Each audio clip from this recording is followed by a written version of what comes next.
اس فرمان سے نصیحت حاصل کرنے کے بجائے یہودی اپنی ہٹ ڈرمی اور دشمنی پر اتر آئے۔ انہوں نے آپ سے کہا، آپ شاید یہ سمجھتے ہیں کہ ہم بھی آپ کی قوم والوں کی طرح ہیں، اس دھوکے میں مت رہیے، کیونکہ اب تک آپ نے ایسی ہی قوموں سے مقابلہ کیا ہے جو جنگ اور اس کے طریقے نہیں جانتے، اور اسی لیے آپ نے انہیں آسانی سے ہرا دیا۔ ناظرین، اللہ کے نبی صلی اللہ علیہ وسلم کے مکے سے مدینہ ہجرت کرنے کے بعد غیر مسلم 3 حصوں میں ڈیوائیڈ ہو گئے تھے۔ ایک جو کھلم کھلا آپ صلی اللہ علیہ وسلم سے دشمنی رکھتے تھے اور اوپنلی اس کا اظہار بھی کرتے تھے، جیسے قریش اور ان کے ساتھی اور مددگار وغیرہ۔ انہوں نے آپ صلی اللہ علیہ وسلم سے کھل کر دشمنی کی، ہر طرح کی تکلیفیں پہنچائی اور ان کے ساتھ بڑی بڑی اور تاریخی جنگیں ہوئیں۔ دوسری قسم وہ تھی جو نہ دوست تھے نہ دشمن، جیسے عرب کے مختلف قبیلے۔ یہ وہ لوگ تھے جو اینڈ رزلٹ کے انتظار میں تھے کہ اینڈ میں کیا ہوتا ہے، کس کا پلہ بھاری رہتا ہے۔ تیسری قسم غیر مسلموں کی تھی، جنہوں نے آپ صلی اللہ علیہ وسلم اور مسلمانوں سے صلح کر لی تھی اور عہد کر لیا تھا کہ نہ تو وہ آپ صلی اللہ علیہ وسلم کے ساتھ جنگ کریں گے، نہ ہی آپ کے خلاف آپ کے دشمنوں کی مدد کریں گے۔ اگر دشمن حملہ کر دے تو وہ آپ صلی اللہ علیہ وسلم کی مدد کریں گے۔ یہ کون تھے؟ یہ تھے مدینہ کے یہودی۔ ان کا بیک گراؤنڈ یہ ہے کہ مسلمان جب ہجرت کر کے مکے سے مدینہ آئے تو مدینہ میں انصار کے علاوہ ایک اور قوم بھی آباد تھی، وہ تھے یہودی۔ اس وقت مدینہ میں یہودیوں کے 3 قبیلے موجود تھے، بنو قینقاع، بنو نذیر اور بنو قریظہ۔ یہ تینوں قبیلے مدینہ میں قریب میں رہتے تھے۔ یہ نہایت مضبوط محل اور قلعے بنا کر رہتے تھے۔ ہجرت سے پہلے یہودی اور انصار میں ہمیشہ اختلاف رہتا تھا، اور وہ اختلاف اب بھی موجود تھا۔ جب آپ صلی اللہ علیہ وسلم ہجرت کر کے آئے تھے، مدینہ میں انصار کے 2 قبیلے رہتے تھے، اوس اور خزرج۔ یہ دونوں قبیلے بہت کمزور ہو چکے تھے، کیونکہ مشہور لڑائی جنگ بعاث میں ان دونوں قبیلوں کے بڑے بڑے سردار اور بہادر آپس میں لڑ لڑ کر قتل ہو چکے تھے، اور یہودی ہمیشہ اس قسم کی سازشوں اور شرارتوں میں لگے رہتے تھے کہ انصار کے یہ دونوں قبیلے ہمیشہ ٹکراتے رہیں اور کبھی بھی ایک نہ ہو پائیں۔ جب آپ صلی اللہ علیہ وسلم ہجرت کر کے مدینہ آئے تو آپ نے یہودیوں اور مسلمانوں کے آئندہ تعلقات کے بارے میں ایک معاہدے کی ضرورت محسوس فرمائی، تاکہ مسلمانوں اور یہودیوں میں آپس میں کوئی ٹکراؤ نہ ہو پائے۔ سو آپ صلی اللہ علیہ وسلم نے انصار اور یہودیوں کو بلا کر ایک ایگریمنٹ تیار کروایا، جن میں دونوں کے سگنیچرز لیے گئے۔ ناظرین، آپ صلی اللہ علیہ وسلم کی آمد اور اسلام کی برکت سے انصار کے دونوں قبیلوں میں تو معاملات بہتر ہو ہی گئے تھے، مگر اس معاہدے سے انصار اور یہودیوں کے جھگڑے بھی ختم ہو گئے تھے۔ کچھ ٹائم تک تو حالات ایسے ہی رہے، مگر پھر یہودیوں کے 3 قبیلوں میں سے ایک قبیلے نے اس ایگریمنٹ کو توڑ دیا اور وہ آپ صلی اللہ علیہ وسلم کا دشمن ہو گیا۔ آج ہم اسی تاریخی دشمن، ہسٹورک اینمی یہودی قبیلے کے بارے میں جانیں گے۔ ناظرین، یہودیوں کے جس قبیلے نے معاہدہ توڑا تھا اس کا نام تھا بنو قینقاع۔ قینقاع دراصل مدینہ میں یہودیوں کی ایک بستی کا نام تھا۔ اس بستی کے لوگ یہودیوں میں سب سے زیادہ بہادر اور دولت مند شمار کیے جاتے تھے۔ یہ سب یہودی جویلرز تھے، یعنی سونے ڈھالنے کا کام کرتے تھے، اور ان کے ساتھ جو صلح کا معاہدہ ہوا تھا وہ صحابی رسول حضرت عبادہ بن صامت رضی اللہ تعالیٰ عنہ اور منافقوں کے سردار عبداللہ بن ابی کے ذریعے ہوا تھا۔ جب غزوہ بدر میں اللہ پاک نے مسلمانوں کو شاندار اور ایک ہسٹورک فتح عطا فرمائی تھی، تو ان یہودیوں کے اندر چھپی ہوئی برائی کھل کر سامنے آ گئی تھی، اور آپ صلی اللہ علیہ وسلم اور مسلمانوں سے ان کا جو حسد تھا وہ سامنے آنے لگ گیا تھا۔ اپنی اس جلن اور بغض کی وجہ سے انہوں نے اپنا معاہدے کو ختم کر دیا۔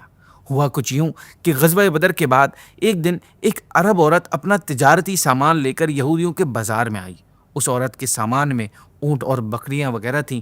یہ مال اس نے بنو قینقاع کے بازار میں بیچا، اور اس کے بعد وہ وہیں ایک یہودی جویلر کے پاس بیٹھ گئی۔ اس عورت نے مسلمان ہونے کی وجہ سے اپنا بدن اور اپنا چہرہ چھپایا ہوا تھا۔ کچھ یہودی لفنگوں نے بہانے سے اسے چہرہ کھولنے کا بولا، مگر اس نے انکار کر دیا۔ جب اس نے انکار کیا تو اس دکاندار نے اٹھ کر اس عورت کے نقاب کا ایک کونا چپکے سے کسی چیز سے باندھ دیا۔ اس نے یہ کام اتنی مہارت سے کیا تھا کہ عورت کو فیل تک نہ ہوا۔ اس کے بعد جب وہ عورت جانے کے لیے کھڑی ہوئی تو کپڑا الجھا ہوا ہونے کی وجہ سے وہیں رہ گیا، اس سے اس کا چہرہ اچانک کھل گیا۔ اس پر یہودیوں نے کہکا لگا کر ہنسنا شروع کر دیا۔ عورت نے اس بے ہودگی پر چیخنا شروع کر دیا۔ جب یہ معاملہ ہو رہا تھا تو ایک مسلمان صاحب وہاں سے کہیں سے گزر رہے تھے۔ انہوں نے جب ایک مسلمان عورت کے ساتھ یہودیوں کی یہ نیچ حرکت دیکھی تو انہیں غصہ آ گیا۔ وہ اسی وقت فوراً آگے بڑھے اور اس یہودی پر حملہ کر دیا اور تلوار نکال کر اس کا کام تمام کر دیا۔ یہ دیکھ کر یہودیوں نے ان پر حملہ کر دیا اور انہیں قتل کر ڈالا۔ اس واقعے پر دوسرے مسلمانوں نے چیخ چیخ کر مسلمانوں کو جمع کر لیا اور مسلمان غضبناک ہو کر یہودیوں پر چڑھ دوڑے۔ الغرض اس واقعے سے مسلمانوں میں بنی قینقاع کے یہودیوں کے خلاف سخت غم و غصہ پیدا ہو گیا۔ ناظرین، بنو قینقاع سے مسلمانوں کا امن اور دوستی کا جو معاہدہ، جو ایگریمنٹ ہوا تھا، وہ حضرت عبادہ بن صامت رضی اللہ تعالیٰ عنہ کے ذریعے ہوا تھا۔ آپ صلی اللہ علیہ وسلم کو پتہ چلا یہودیوں کی اس حرکت کا، تو آپ نے فرمایا کہ اس قسم کی حرکتوں کے لیے ہمارا ان کا سمجھوتا نہیں ہوا تھا۔ اب عبادہ بن صامت اس معاہدے سے بری ہو گئے۔ ادھر خود حضرت عبادہ نے آپ صلی اللہ علیہ وسلم سے عرض کی، یا رسول اللہ صلی اللہ علیہ وسلم، میں اللہ اور اس کے رسول اور مسلمانوں کا ساتھی ہوں اور ان کافروں کے معاہدے سے بری ہوتا ہوں، یعنی نکلتا ہوں۔ مسلمانوں کے ساتھ یہودیوں کے اس معاہدے کا دوسرا رکن عبداللہ ابن ابی تھا، جس نے مسلمانوں کی طرف سے یہودیوں کے ساتھ یہ معاہدہ کیا تھا۔ یہ شخص ظاہری طور پر مسلمان ہو چکا تھا، مگر حقیقت میں اللہ اور اس کے رسول اور مسلمانوں کا بدترین دشمن تھا، منافقوں کا سردار سے کہا جاتا ہے۔ یہ شخص اس واقعے کے بعد اس معاہدے سے چمٹا رہا۔ اس نے عبادہ بن صامت کی طرح اس وقت اس معاہدے سے بری ہونے کا اعلان نہیں کیا۔ خیر، اس کے بعد آپ صلی اللہ علیہ وسلم نے یہودیوں کو جمع کر کے ان سے فرمایا، اے گروہ یہود، اللہ کی طرف سے ایسی ہی تباہی نازل ہونے سے بچنے کی کوشش کرو جیسی بدر کے موقع پر قریش کے اوپر نازل ہوئی تھی۔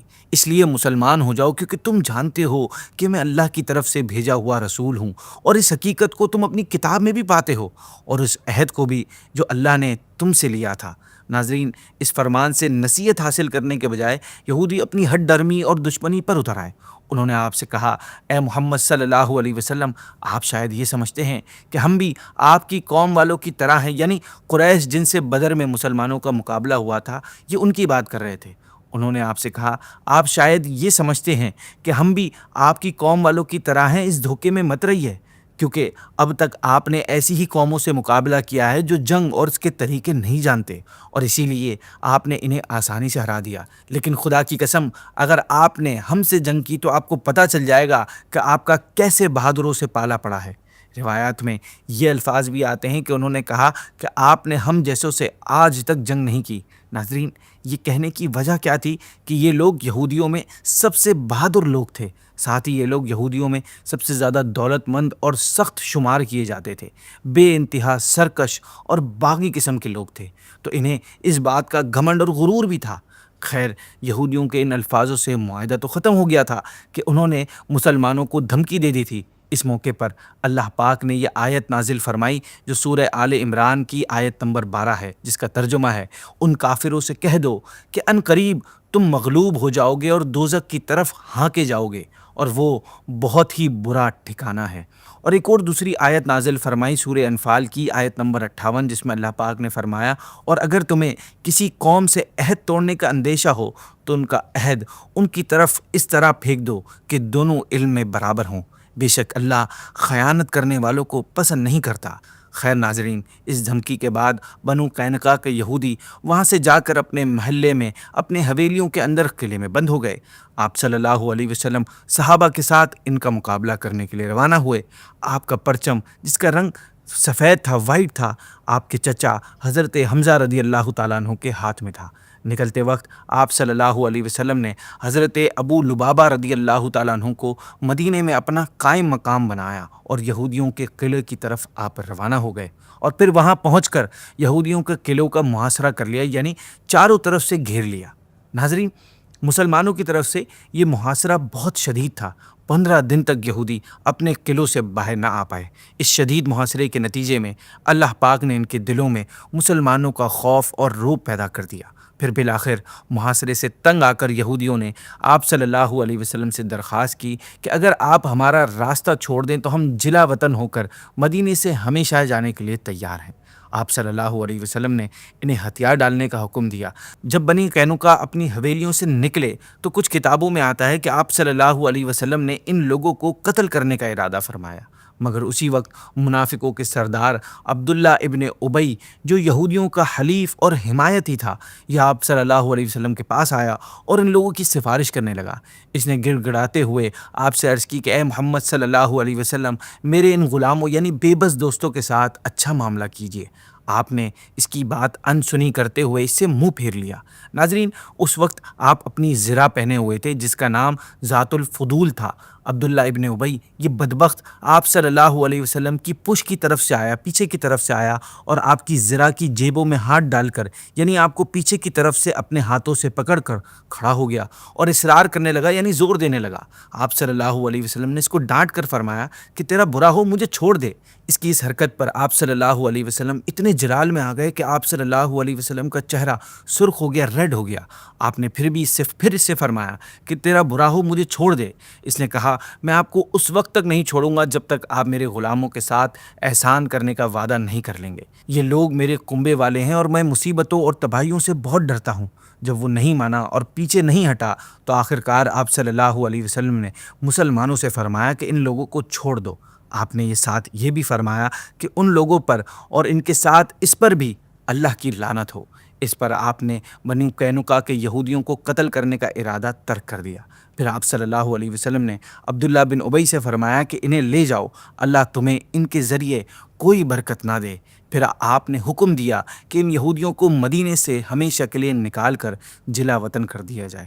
یہودیوں کو مدینے سے نکلنے کے لیے 3 دن کی مہلت دی گئی اور ان کو جلا وطن کرنے کی ذمہ داری آپ صلی اللہ علیہ وسلم نے حضرت عبادہ بن صامت رضی اللہ تعالیٰ عنہ کو دی۔ ناظرین، اس طرح بنو قینقاع کے یہودی 3 دن بعد مدینے کو خیر آباد کہہ کر چلے گئے۔ جانے سے پہلے انہوں نے حضرت عبادہ بن صامت سے درخواست کی کہ ان کو 3 دن کی جو مہلت دی گئی ہے اس میں کچھ اضافہ کر دیا جائے، مگر آپ رضی اللہ تعالیٰ عنہ نے انکار کر دیا۔ کچھ کتابوں میں یہ بھی ملتا ہے کہ یہودیوں کے مدینے سے نکلنے سے پہلے ابن ابی ایک بار پھر آپ صلی اللہ علیہ وسلم کے پاس آپ کے مکان پر یہ درخواست لے کر آیا تھا کہ یہودیوں کو معاف کر کے مدینے میں ہی رہنے کی اجازت دے دیں آپ، مگر آپ صلی اللہ علیہ وسلم نے اس سے ملنے کے بجائے اندر تشریف لے گئے تھے۔ ابن ابی نے اندر جانا چاہا مگر ایک صحابی نے ہاتھ مار کر اس کو پیچھے دھکیل دیا، جس کے نتیجے میں اس کا منہ دیوار سے ٹکرایا اور یہ زخمی ہو گیا، جس کے بعد یہ غصے میں آ کر وہاں سے چلا گیا۔ جب بنو قینقاع کے یہودیوں کو اس واقعے کا پتہ چلا تو وہ بولے کہ ہم اس شہر میں ہرگز نہیں رہیں گے جس میں ابن ابی کے ساتھ یہ معاملہ کیا گیا، اور نہ ہی اب ہم اس سے کوئی مدد لیں گے۔ خیر ناظرین، حضرت عبادہ بن صامت نے اپنی نگرانی میں ان کو جلا وطن کیا۔ یہ لوگ یہاں سے نکل کر ملک شام کی ایک بستی میں جا کر رہنے لگے۔ آج ہم نے ناظرین اسلام دشمن یعنی ہسٹورک دشمن یہودیوں کے صرف ایک قبیلے کے بارے میں سنا ہے۔ نیکسٹ کچھ ویڈیوز میں ہم ان 2 قبیلوں کے بارے میں بھی سنیں گے جنہوں نے آپ صلی اللہ علیہ وسلم اور مسلمانوں کے ساتھ بڑی خطرناک قسم کی دشمنی کی۔